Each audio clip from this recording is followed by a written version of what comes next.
इस कार्यक्रम के पुण्यार्चक हैं श्री अनिल नायक, श्रीमती विभा नायक, कुमारी अनुभा नायक, कुमारी अर्पिता नायक, श्रीमती नीलू, संजीव जैन नेताजी, समन्वय जैन, श्रीमती बीना जैन, अमित जैन, राहुल जैन, श्रीमती राशि जैन, शुभम जैन, आनंदपुरी, कानपुर।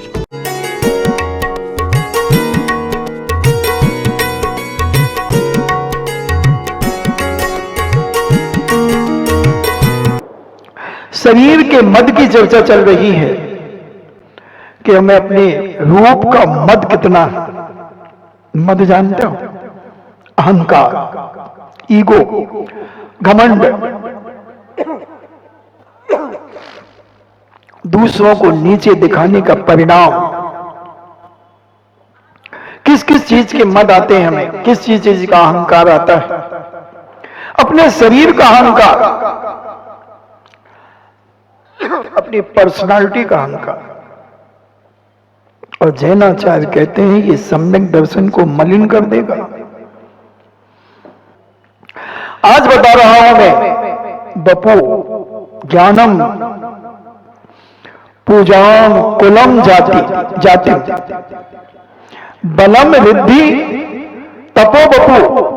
पूज्य समन्वय स्वामी ने 2000 साल पहले रत्न कंदक श्रावकाचार्य के अंदर ये बात कही है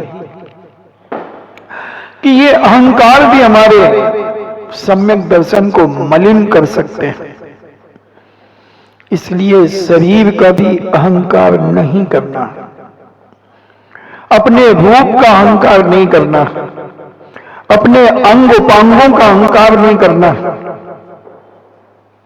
किसी की आंखों को अहंकार होता है, मेरी आंखें कितनी बड़ी बड़ी हैं, और बड़ी बड़ी आंखों में भी हम काजल लगा करके एक और डंठल यूं लगा देते हैं, एक लाइन यूं कर देते हैं तो और वो आंख थोड़ी सी अलग दिखने लगती है। वो भी बार बार हम दर्पण में देखते हैं। घर से निकलने के पहले सब हम काजल लगाते हैं और एक आधा सूत एक यूं खींच लेते हैं। क्यों खींच लेते हैं? महाराज जी आपको क्या पता, हम लोग की आंख और अच्छी लगने लगती है।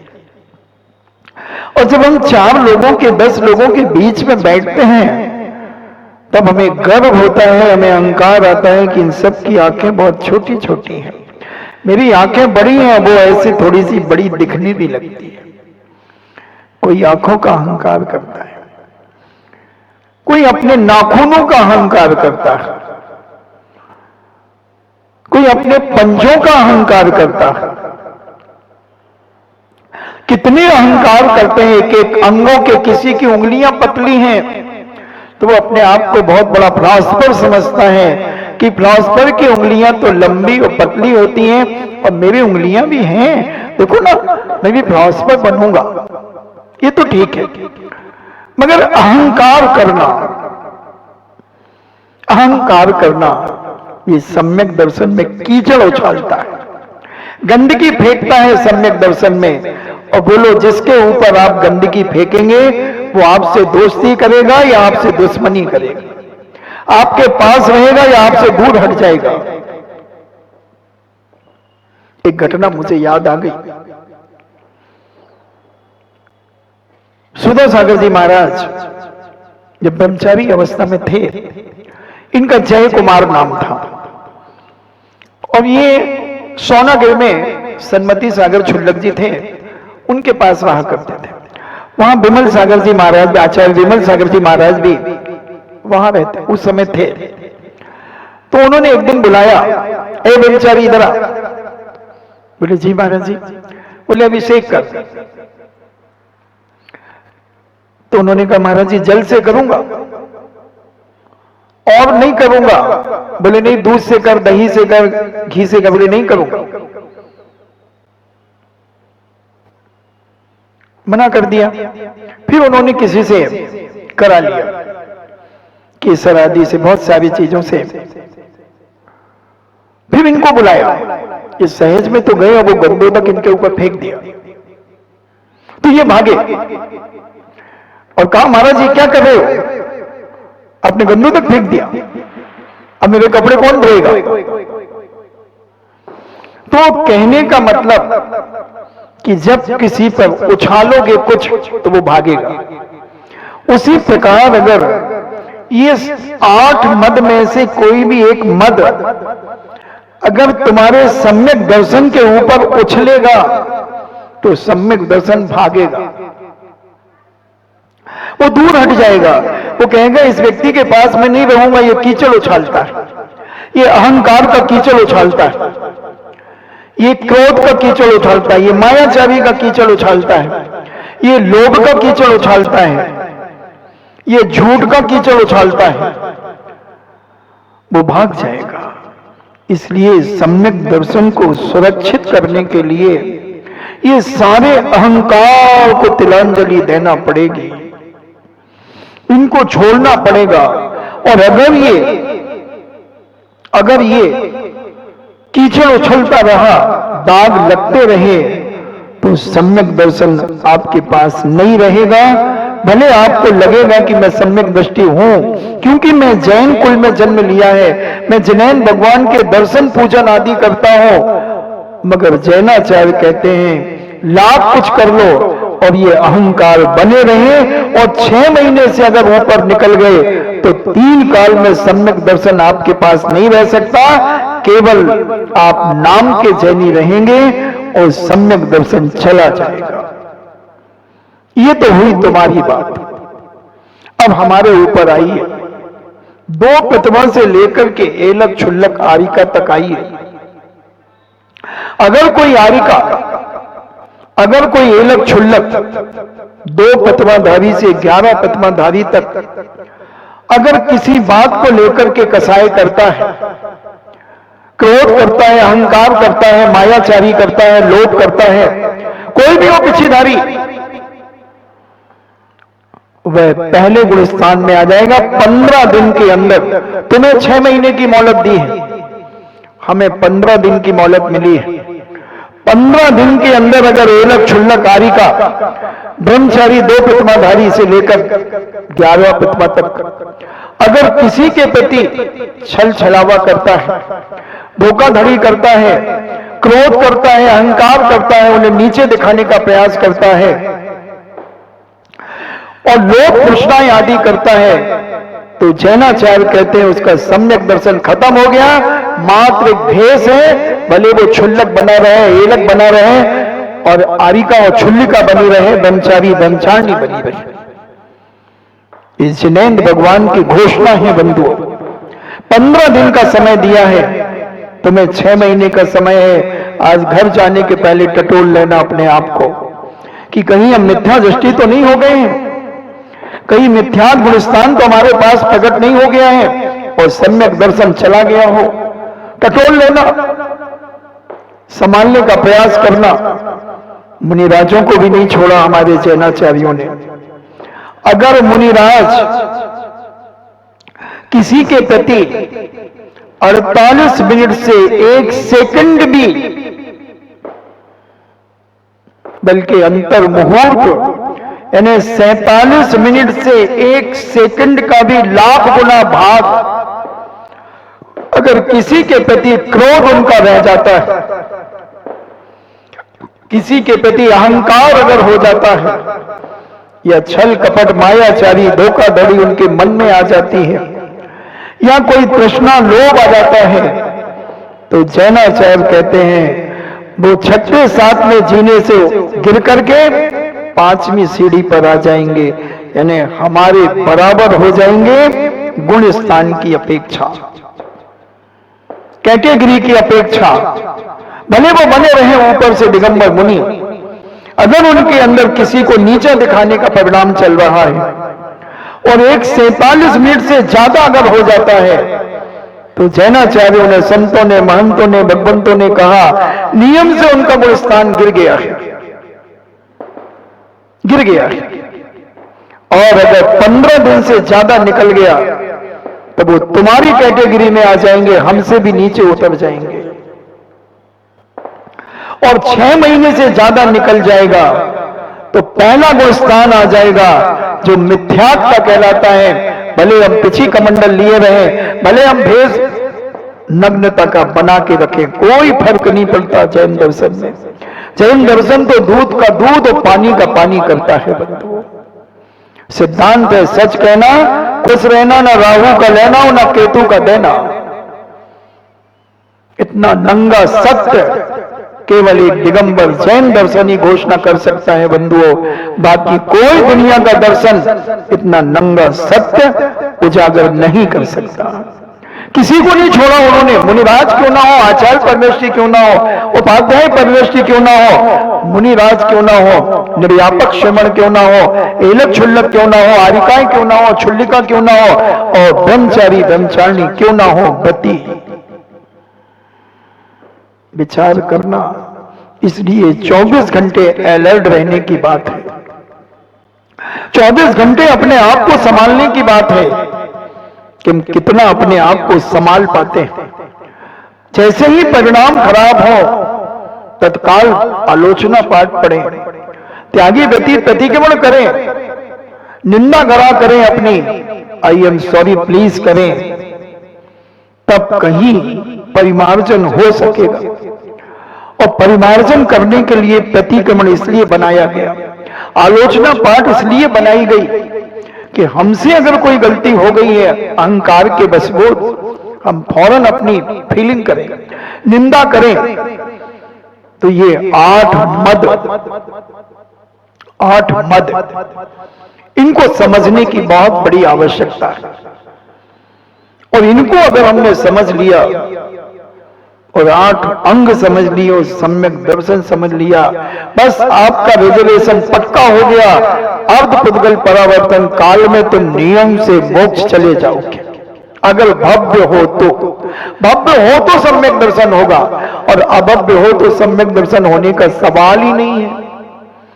अभव्य भी मुनि बन जाते हैं, 9वें ग्रेवे तक चले जाते हैं, मगर गुणस्थान पहला ही होता है, क्योंकि उनमें सम्यक दर्शन, सम्यक ज्ञान, सम्यक चारित्र को धारण करने की योग्यता ही नहीं होती। अभव्य में कभी योग्यता ही नहीं होती। 3 प्रकार के जीव होते हैं, भव्य, अभव्य और दूरानी दूर भव्य, या फिर भव्य समान अभव्य। भव्य कौन कहलाता है? भव्य वो कहलाता है जिसमें सम्यक दर्शन को प्राप्त करने की योग्यता है और वो प्राप्त करके कभी न कभी मोक्ष जाएगा। अभव्य वो कहलाता है जिसमें योग्यता ही नहीं है, लाख निमित्त मिल जाए, साक्षात भगवान महावीर स्वामी या किसी भी तीर्थंकर या आनंद भगवान का समोषण प्राप्त हो जाए तो भी उन्हें सम्यक दर्शन प्राप्त करने की योग्यता ही नहीं है, वो सम्यक दर्शन प्राप्त ही नहीं कर सकते। और एक दूरानी दूर भव्य कहते हैं कि वो भव्य तो है मगर उन्हें कभी सानिध्य नहीं मिलेगा देव शास्त्र गुरु का। अब इसके लिए उदाहरण दिया जाता है, जैसे चने होते हैं और चने को आप पानी में फुलाते हैं, तो कुछ चने होते हैं जो तैर जाते हैं, फूलते नहीं हैं। तो जो चने फूल गए हैं पानी के निमित्त से, समझ लिए वो जीव भव्य हैं जिनको देव शास्त्र गुरु का सानिध्य मिलकर सम्यक दर्शन प्राप्त करके कभी न कभी वो मोक्ष जाएंगे। अर्ध पुद्गल परावर्तन काल में नियम से मोक्ष चले जाएंगे।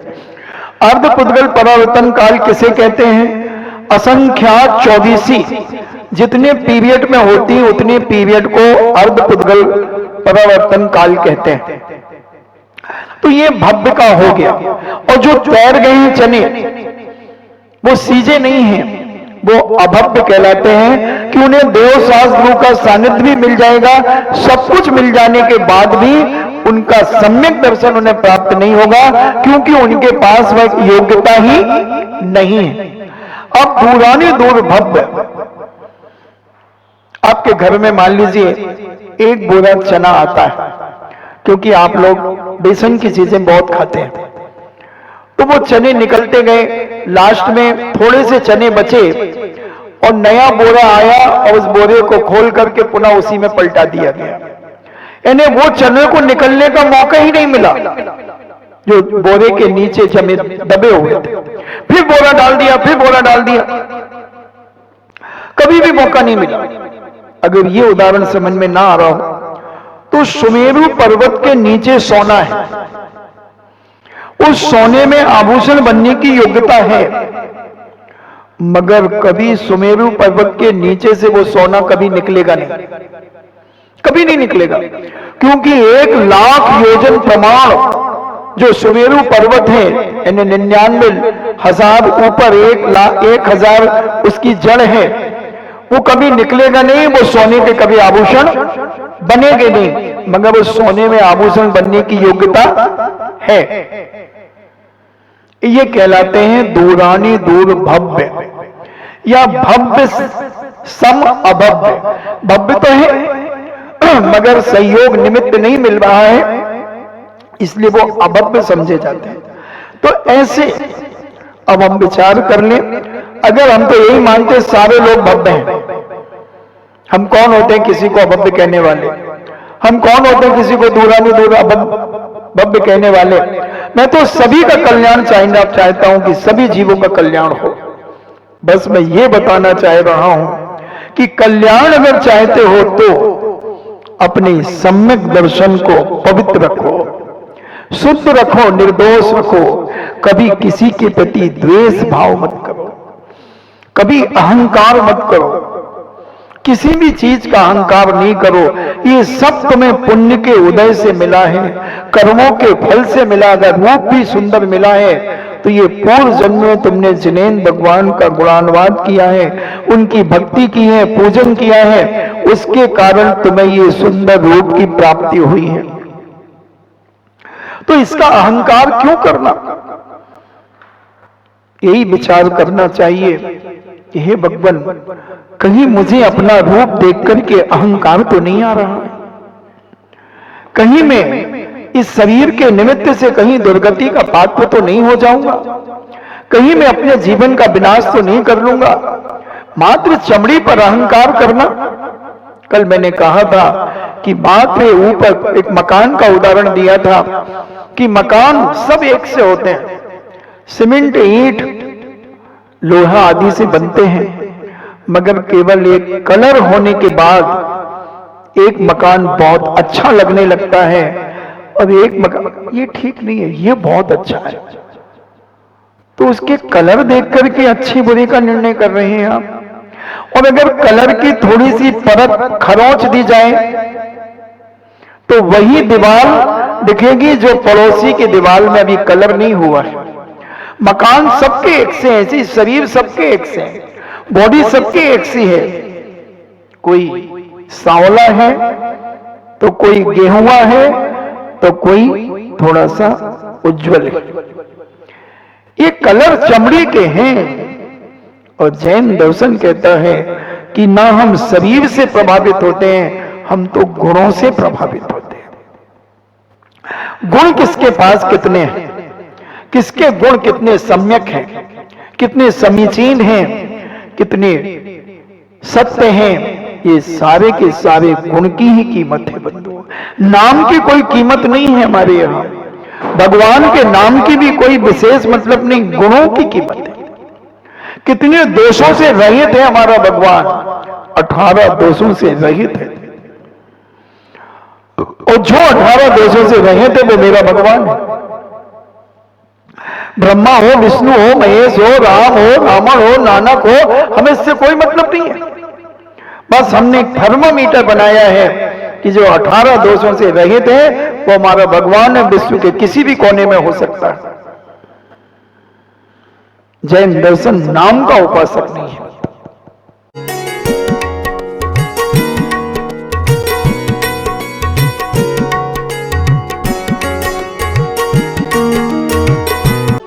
इस कार्यक्रम के बुनियादक थे श्री अनिल नायक, श्रीमती विभा नायक, कुमारी अनुभा नायक, कुमारी अर्पिता नायक, श्रीमती नीलू, संजीव जैन नेताजी, समन्वय जैन, श्रीमती बीना जैन, अमित जैन, राहुल जैन, श्रीमती राशि जैन, शुभम जैन, आनंदपुरी, कानपुर।